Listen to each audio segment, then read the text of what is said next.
Johnson. It was a flag day at Ibrox as Rangers unfurled the championship spoils just before kick-off against Kilmarnock, and Chick Young reports on what happened thereafter. Rangers picking up where they left off at the end of last season, a 2-1 victory over Kilmarnock, who battled hard but couldn't quite match the quality of the champions. Rangers ahead after 39 minutes. Van Bronckhorst, a magnificent ball, diagonal ball through the inside right channel. Rod Wallace on it, a great first touch, and then with Colin Meldrum stranded, he simply lobbed it over him into the empty net. But then 65 minutes the clock, Kilmarnock in level terms. Ali Mitchell with a goal which well, the Rangers defence very static indeed. In fact, Craig Moore taken off by the manager Dick Advocaat after that mistake. Killie in level terms with the Mitchell goal, but then 3 minutes after that, Claudio Reina with a magnificent finish beyond Meldrum at his right hand post, and Rangers the full 3 points, as serving the championship flag again. That flag raised before the match by David Murray and Dick Advocaat. Full time here at Ibrox. Rangers 2, Kilmarnock 1. Back to business, as if there hasn't been a summer break at all. The sun in keeping with Rangers' dazzling start of the season, and of course a stadium full of the usual pre-season expectations. A little bit of a disappointment though for the Rangers supporters. Brandon here is that Michael Moles, after all, hasn't quite made it after his injury in midweek, and neither has Neil McCann. So the Rangers team have brought back George Albert in place of McCann, of course, and the Argentinian Gabriel Amato up front. And playing for the first league game since he was injured against Kilmarnock last December, Arthur Newman at fullback, and arguably Rangers' classiest player. Kilmarnock really up against it when you think they don't have Gordon Marshall, Mark Bater, Dylan Kerr, Jim Loughlin is suspended, Ian Durant and John Henry. They just have to put up with it. That's the team they choose today. And newcomer Frederic Dindeleux, number 17. The man they got from Lille. I saw him playing in France. Very solid player indeed, who will play, I think, on the left side of a formation which Bobby Williamson was saying was going to contain 3 centre-backs. And there's the referee, Martin Clark, ready for action. The pitch looks in absolutely perfect condition for this Bank of Scotland Premier Division game.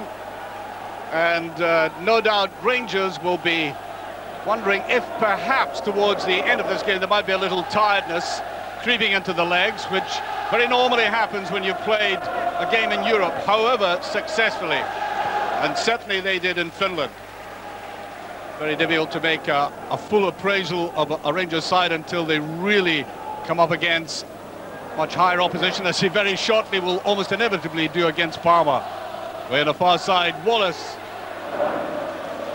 I'll show you the strength of this Rangers side as Wallace is brought down with a delightful little feint and swivel there, and as a free kick. This is the way, try to go through the 2 players there. How sharp this little man is. Rangers' top goal scorer of last season.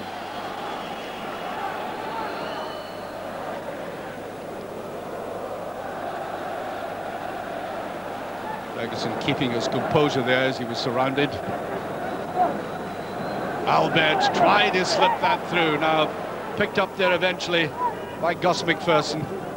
Down by Ali Mitchell, and the flag goes up, and I think it was Roberts who might have been offside there.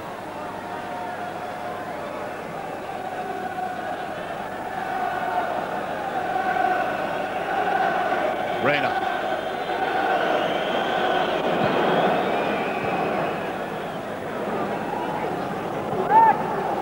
Dabbing that through, Mitchell picks up. Not a bad move by Kilmarnock. There's Moore, right in position. Kilmarnock, after 5 minutes, getting a touch of the ball and winning a corner kick.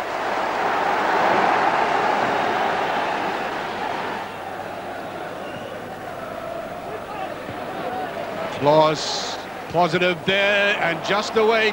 Too clever by half that time. By Ferguson, whipped away by Damchuk. Then by Ferguson, Reina. Nicely played out. Now here's the Damchuk.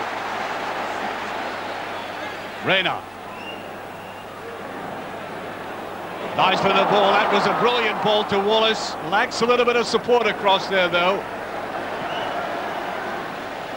Ferguson neatly inside. Van Bronckhorst, good support work by Rangers. Now Newman. Alberts, and there's Wallace. He had a look at it, but I suspect the linesman on the far side had put his flag up. Reina played intelligently for the United States in the World Cup in a poorish USA team, so he stuck out a mile there. And he did indicate the way he touched that ball forward, how quickly he can see space for the forward-running player. Oh, that's a brilliant ball by Amoruso. Now Mato turning his man, and again he's got to let fly. Couldn't get hold of it, and dabbed towards goal by Newman. That's why this big fellow is such a favourite with the Rangers supporters. I mean, at times he looks extreme, but well covered again this time. He overcomes with sheer perseverance of the ball, but well covered again this time by Kevin McGowne. Ended up by Newman having a dab at it. Here's Reina. Beautiful play by Reina there. Wallace to Adamchuk. Nice ball inside. Here's Wallace again. Yes, corner kick there. Neat play by Rangers, ending up with, first of all, he was set up beautifully by Adamchuk, and then Van Bronckhorst trying, again, that little piercing pass forward. McGowne finding his players with the long ball. There's Ali Mitchell. Beautiful run by Ali Mitchell. Can he put it away? That's a good save. Well, the game certainly needed that, an injection of pace, and Rangers not bringing it away from their own half creatively enough. And here's Arthur Newman trying to pick up on that. Wallace. There's Newman coming forward. That's a brilliant move by the fullback. And Albert's pass almost finding him at the end, and that was a good minute's worth of fine attacking football at either end. All sparked up on that run by Ali Mitchell.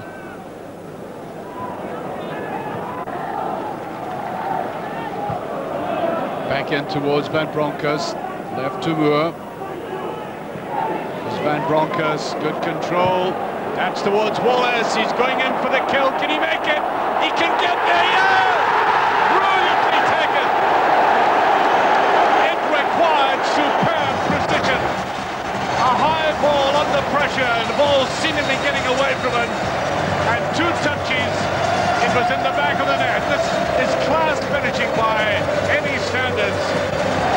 Control here looked as if it might go away from him. And at the end of it, keeping his cool.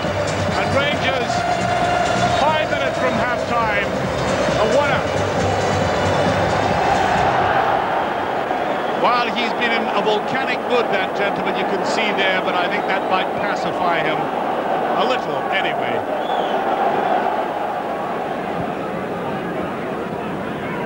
There's Newman getting into stoppage time now. Newman back by Van Bronckhorst, and Ali Mitchell comes in there to crowd him out again. This is a new boy. That was a nice little turn on Amoruso there by Michael Jeffries.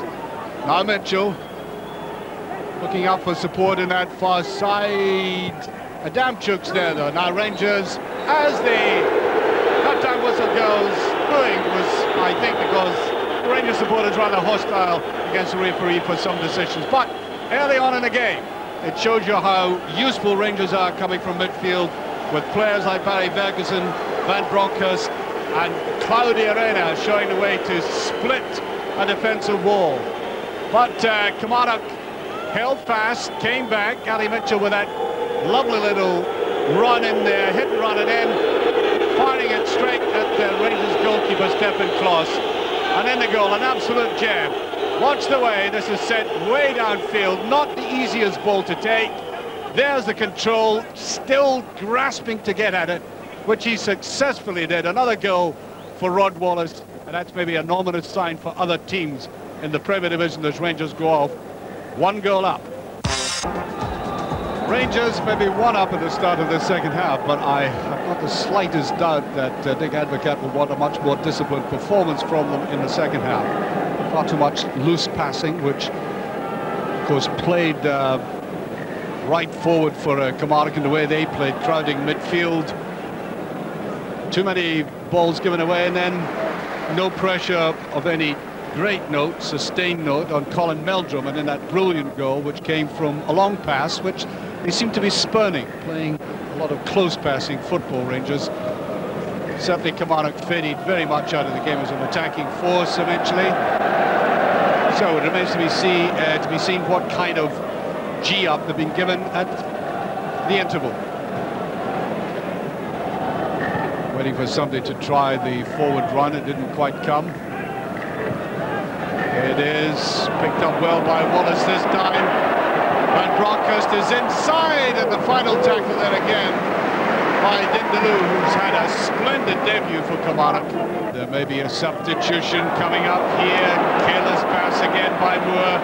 Ferguson comes out of it well though. Now Wallace. Alberts. Back into Alberts. Can he get it to his left foot? It's his right foot, which lessened the chance of that move ending successfully. Put to the wrong side of the German, but another piercing move by Rangers again. Started off by Wallace and almost finished off as he put it through to the big fellow using the foot he merely stands on. And it's Mark Roberts going off. John Vareille, who was injured against Rangers earlier last season, of course, missed a lot of games and has very good pace, which is what Killie need at the moment. Well, they need more than pace, but pace will help. There he is. There's a shot at goal. That's not a bad first effort. On the field, 10 seconds, and he's intimating to everybody else, even if they haven't known it, that he's got good control and that kind of pace that I spoke about, but angling it away too much. Forward by Jeffries. Vareille brought that down very well.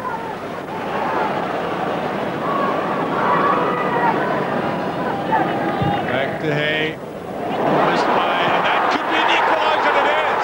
Mitchell, mistake right in the middle of that Rangers defence. A momentary hesitation, and Mitchell, who's spoiled many a Holt unit Irish before, most notably in the championship 2 years ago, nips in there to put it away. Had to remain cool. Here's where the mistake happened, and slotted in, and Rangers for all their possession. In the second half, absolutely nothing to show for it, and Killie are back on level terms.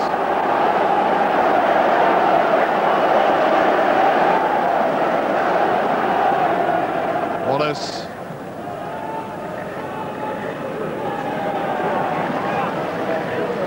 Ferguson. Nicely turned round. Rayner. Better play by Rangers. Rayner with it. Goal! What a goal! Rayner, classical setup and brilliant finish. The man who's been outstanding today, certainly the man of the match, and I don't think will exceed that now. Starting it in the midfield and finishing it off, and as I think you will see from this, it wasn't the easiest of angles. You had to pick it up here. It had to be very precise indeed. Seemed to take it a little bit with the outside of the foot to turn it round, and the American has now become an instant hero with his huge crowd, not only for the intelligence of his play, but showing them that he can finish clinically as well.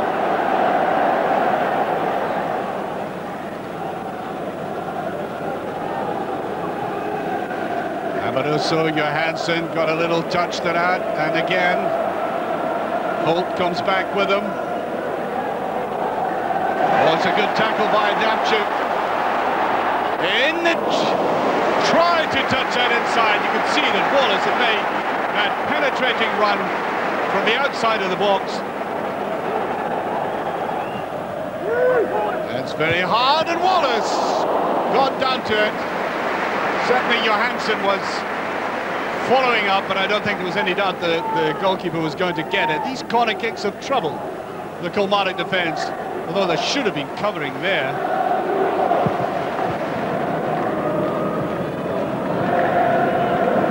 Johansson. It was gone through once again to Van Bronckhorst.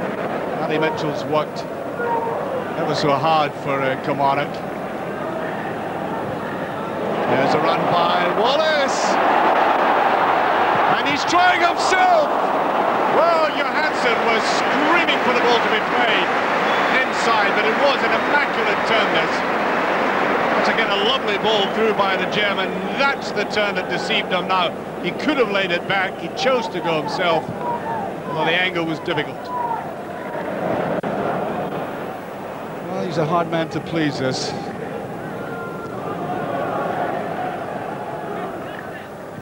Johansson shields it well. That's a beautiful little ball in towards Wallace. Now that may be a yellow card. Was he the last defender? The Kilmarnock players are saying no. Chris Innes, I think, was pointing to himself that he was nearer the goalkeeper. Gets a yellow card. See what they have in mind. Johansson's hovering there. Here's Van Bronckhorst. Nice little touch right to Wallace. Can he put this away? There's Velvet coming in. And I don't think any touch was made whatsoever. And indeed, it was Porini on the far side who slides in after this. Watch his ball coming across here. And suddenly, in that position, it's Porini who almost made contact. Some of these Rangers players, particularly the midfield players, looking a little bit tired. They've had an arduous opening couple of weeks, having to go to Europe and play a very meaningful game. And I think it's telling. Here's Ferguson. As the final whistle goes, well, it turned out to be very narrow. It really shouldn't have been that, given the amount of possession that Rangers did have, especially in the second half.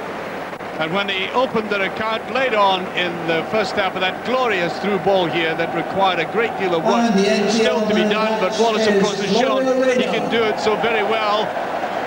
And then the fight back by Kilmarnock, which was very surprising to say the least, because they hardly had possession in the second half. But look, there is the question mark that has to be asked about this Rangers defence. Remember, they gave a goal away so easily in Europe. But the immediate retort by the man of the match, not surprisingly, Claudio Reyna, when playing the ball in midfield, running into perfect position for the return pass from Alberts, and a glorious finish. Lot of good play by Rangers, but some slack play as well as they prepare for an important couple of weeks and go off winning by 2-1. I'm happy with the players individually and as a team. They worked very hard for each other, and the effort was superb, so I have no complaints that way. The goals I felt were avoidable, and we'll have to talk about it.